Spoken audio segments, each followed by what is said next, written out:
Hi, I'm Jeff Flimlin, Professor Emeritus at Rutgers Cooperative Extension, filming for the ACES course.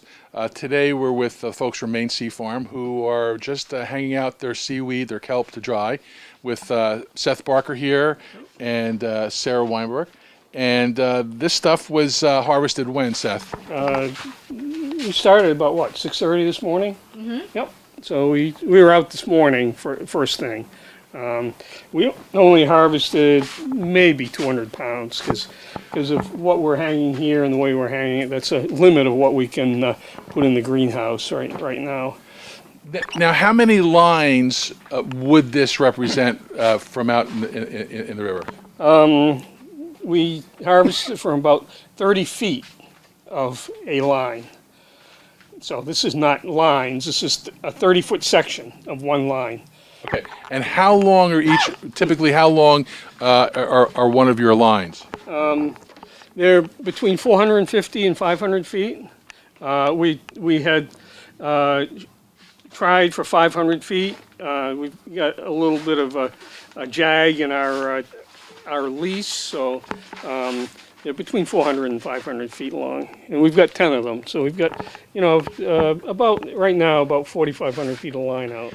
And how many? What size? Because some people who will be doing this are wondering, what size boat are you running this whole operation out of? We've got two boats. They're small boats, and we're a relatively small operation. We've got a 24-foot pontoon boat that we used. What we did was we cleared the deck on the pontoon boat, set up a couple davits. We have a console and an outboard on the boat.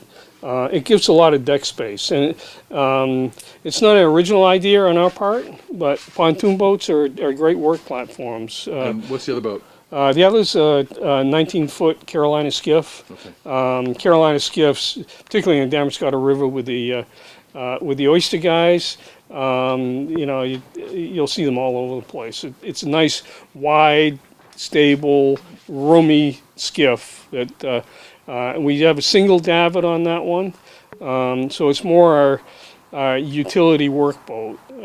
We probably would have liked to have had like a 24-foot Carolina, but that 19-foot boat came used at a good price, and it served us well. And that's pretty much the way it works for most folks. Yeah. Now, this stuff that's in here, this greenhouse is what, maybe 40 feet?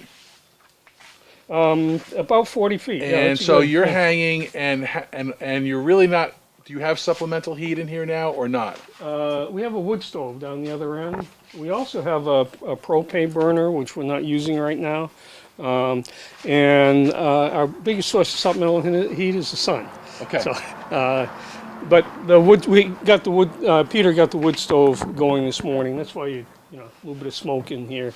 It had a little bit of backdraft. And how long will this sit here before you're ready to take it off and consider it done? We'd like to have it dry today. It looks like it's going to be a good drying day.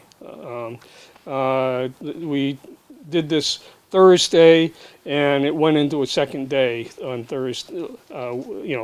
Thursday last week. So it all depends on the drying conditions, how much heat we can get out of the sun, whether we really put a lot in terms of using the wood stove and propane.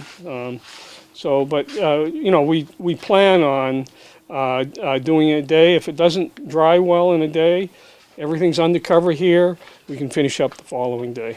Now, is this the first day that you've hung the kelp, or when did you really start harvesting? And what do you base the date on of when you start harvesting? We started Thursday last week, and we could do it earlier, but we'd have to put more heat into the building. We base it on the biomass that we have, and on the lines, and also at this point, how good the drying conditions are. So by the middle of April, we're at a point where we have good drying conditions. A lot of heat from the sun. The other thing that happens here is that even though it's not critical for this operation, is that humidity levels, when you get wind off the ocean, the humidity would go up, which is not conducive to drying. If we were drying outside, it would be more of a factor. Here, it's a matter of getting heat, and by the middle of April, you've got a good amount of sun. And so how long, you're basically starting first, second week of April to harvest. When do you think you'll be done? And also with that question, the stuff that you've cut off the line, will anything regrow on those stalks, or is that pretty much done? For the Alaria, the way we harvest it, it's done. Okay. There's a lot of nuances to growing anything.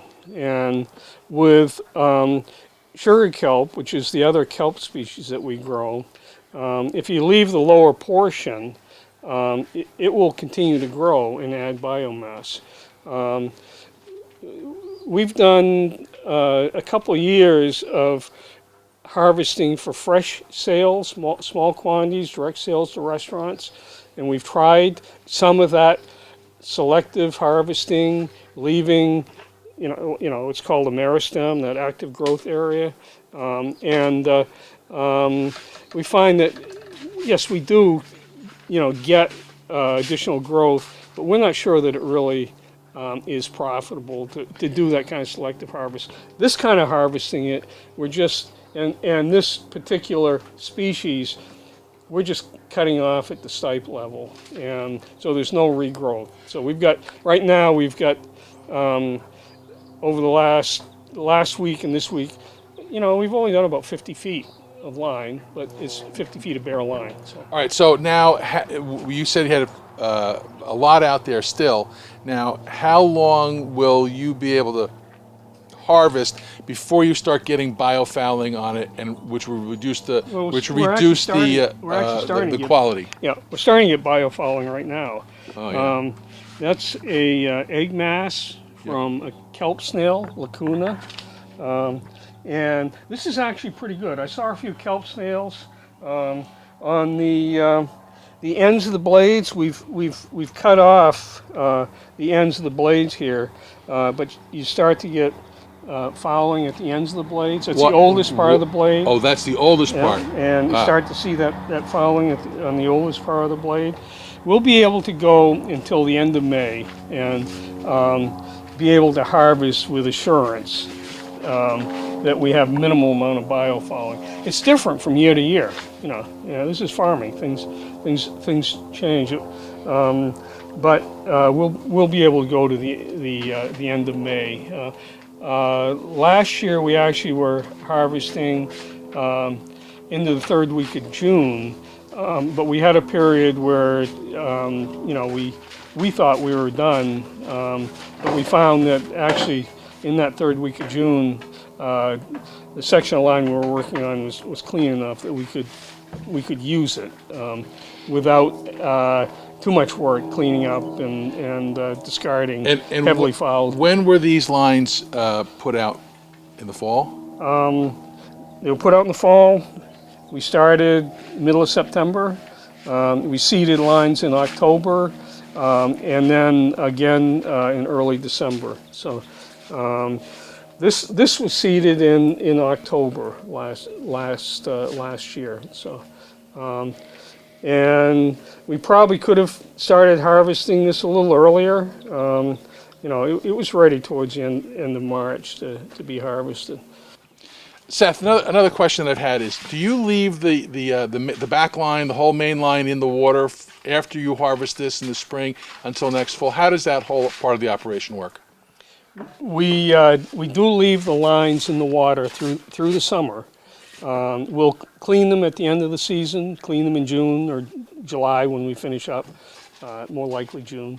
But we leave that line in the water. The reason we do that is because we have moorings on either end of these lines, and that keeps the moorings in place, the mooring buoys in place, keeps the whole array in place. And in the fall, we'll put another line in that we seed as we go along and remove that placeholder line.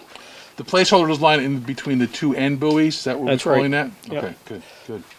Yeah, that makes sense. I kept thinking about this and wondering where the whole process was stopping and starting, and Yep. there's a placeholder there for the whole year then. That's correct. And these are all on leases, right?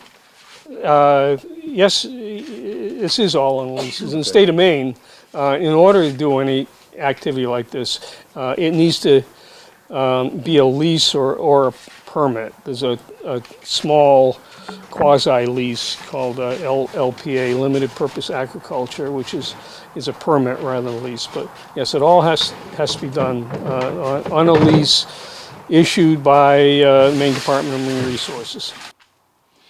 Now we're talking with Peter Fisher, the other partner in May Sea Farms. Peter, what happens to this seaweed that you got in here today after it's all dried? What do you do with it next? Well, we actually store it upstairs in my barn, which is a good storage space, and we've had looked at by the food safety authorities in Maine, and they're okay with it. And then we look for market. And as far as markets go, I know that's a question you did want to, something you did want to talk about. The markets, it's in a very early stage yet, and the markets are really just forming.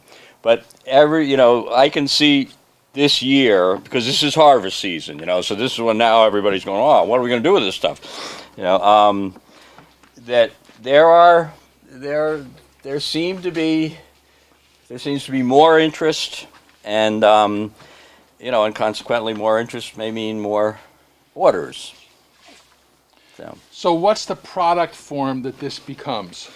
Well, this becomes dried, and in this case, this is alaria or winged kelp, and there is some market for. Well, of course, traditionally, that's the traditional market really in the U.S. Most people, who buy seaweed buy it dried, so it's not like a new form or anything. It's actually probably the oldest form.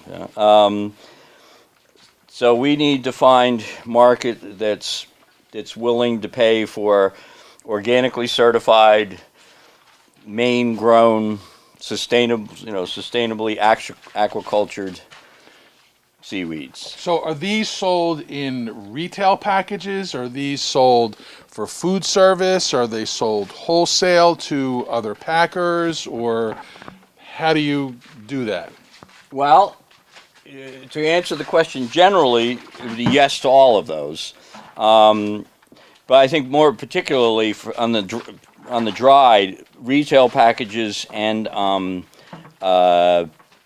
people who are going to use it to further process something As an ingredient in another yeah, recipe? Yes. Okay. Yes. Okay. And we're working on developing a retail product with the dried. Something that we think will would work out in the marketplace. And it's edible just like this, right? Yes. All right. Well, let's Yes. I mean, really. let's give it a taste trial here. Let's both do it. It's nice. It's got a lovely little flavor. There's a saltiness to it. As the oyster people would say, it has its own merwa. It's good stuff. Thanks.